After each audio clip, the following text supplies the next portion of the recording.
Bonjour à tous et bienvenue pour ce tutoriel consacré à un outil permettant de gérer des documents utiles à l'organisation d'un centre écrit pour des épreuves de DNB ou de bac par exemple.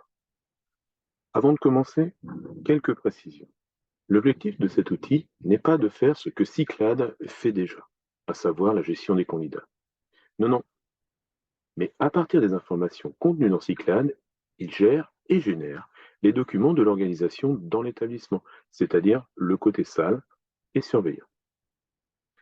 Deuxième chose, l'outil est une base Access, un logiciel de la suite Microsoft, au même titre que Word ou Excel.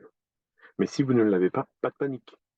Vous pouvez télécharger et installer Runtime Access, qui est une visionneuse Microsoft permettant d'utiliser la base en toute légalité gratuitement, mais uniquement sur PC. Désolé, pas sur Apple. Enfin, aucune compétence sur Access n'est nécessaire. Mais sur le site outils-perdir.fr, vous avez renseigné le formulaire, confirmé votre mail et téléchargé gratuitement le fichier zip. Ouvrez-le, décompressez-le en cliquant 2 fois dessus. Vous obtenez alors 2 fichiers, un fichier PDF et un fichier Access. Le fichier PDF vous indique comment, dans un premier temps, éventuellement débloquer le fichier. Et la deuxième partie, eh bien, c'est celle que nous allons voir dans ce tutoriel.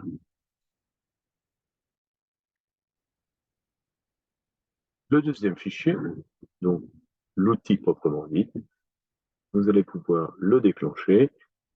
Il va se mettre en lecture seule puisque pour l'instant, il n'est pas enregistré. Donc, faites confiance et cliquez sur OK. Et tout en haut de la fenêtre apparaît la base de données est ouverte en lecture seule. Donc, commencez par l'enregistrer à l'endroit qui vous convient.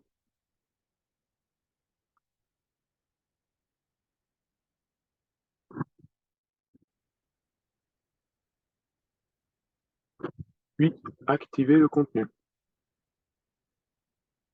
Si vous n'activez pas le contenu, toutes les macros ne vont pas pouvoir être utilisées. Donc, vous risquez d'avoir quelques soucis. L'organisation de la fenêtre menu, celle-ci va de haut en bas, cela correspond à la chronologie, selon moi, de l'organisation d'un examen écrit. Première partie, toute la partie haute, c'est l'identité de l'établissement. Le logo de l'établissement, vous utilisez l'outil capture d'écran, puis un CTRL-C, CTRL-V ou copier-coller que vous mettez, que vous insérez ici. Je vous laisse comprendre comment cela fonctionne pour mettre la session et l'examen. Nous allons passer à la deuxième partie de l'écran qui est pour préparer l'examen avant l'affectation des salles.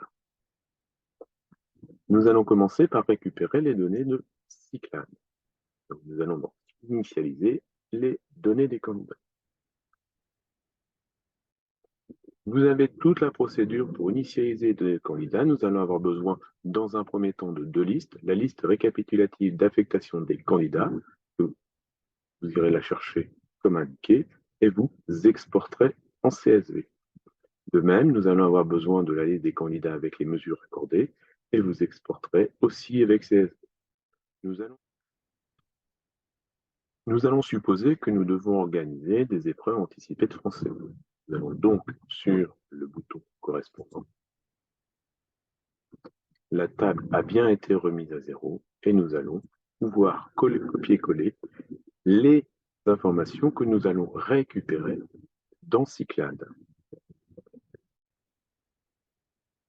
Dans Cyclade, lorsque nous exportons les données, nous tomberons sur un fichier sensiblement identique à celui-ci. La première chose, c'est que nous allons enlever l'entête qui ne nous sert pas. Et nous allons, ici nous avons l'épreuve de français et l'épreuve orale et l'épreuve écrite.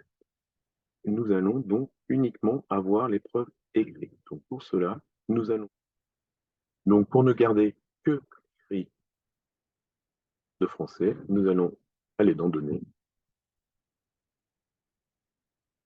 et nous allons pouvoir filtrer. Gardons uniquement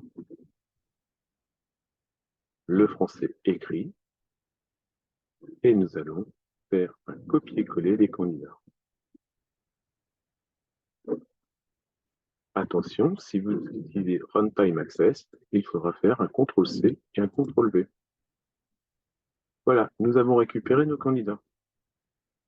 Pour pouvoir revenir à chaque fois au menu, vous devez, ou la page précédente, vous devez utiliser la petite croix pour fermer uniquement la fenêtre concernée, l'onglet concerné. Je vais maintenant aller chercher la liste des candidats et mesures accordées.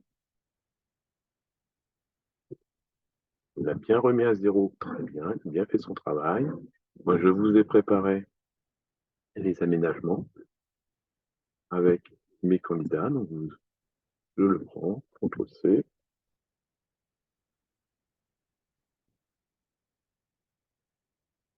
CTRL-V. Voilà mes candidats pour leurs aménagements. Donc, pareil, c'était marqué ici, hein, la petite croix. Vous fermez la petite croix et vous retournez au menu, si bien que vous pouvez aller voir maintenant.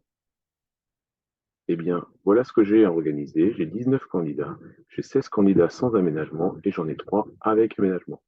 Maintenant, je vais aller pouvoir aller dans Cyclade pour indiquer les salles affectées. Je vais dans Cyclade affecter les salles et je récupère mon fichier avec les salles. Donc, on recommence la manipulation.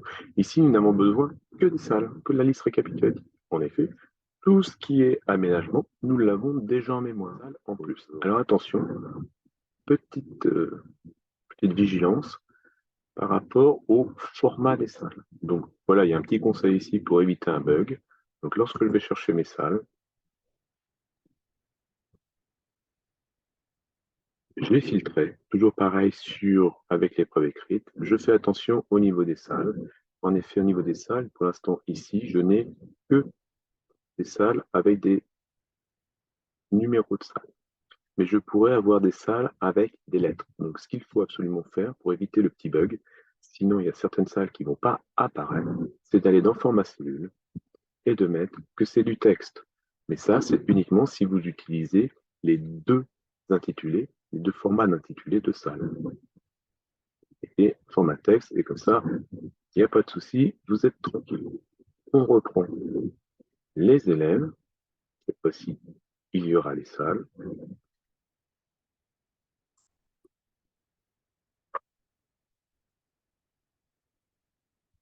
Vous avez copié, vous fermez avec la petite croix, vous fermez avec la petite croix pour revenir au menu.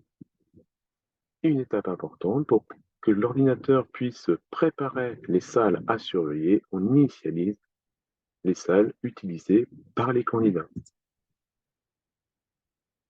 Nous passons maintenant à l'étape 2. On saisit les surveillants. Donc vous allez dans votre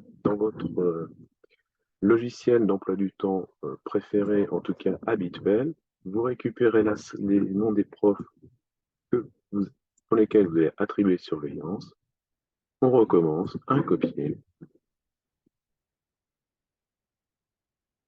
un coller. Je vais donc maintenant pouvoir saisir les surveillances.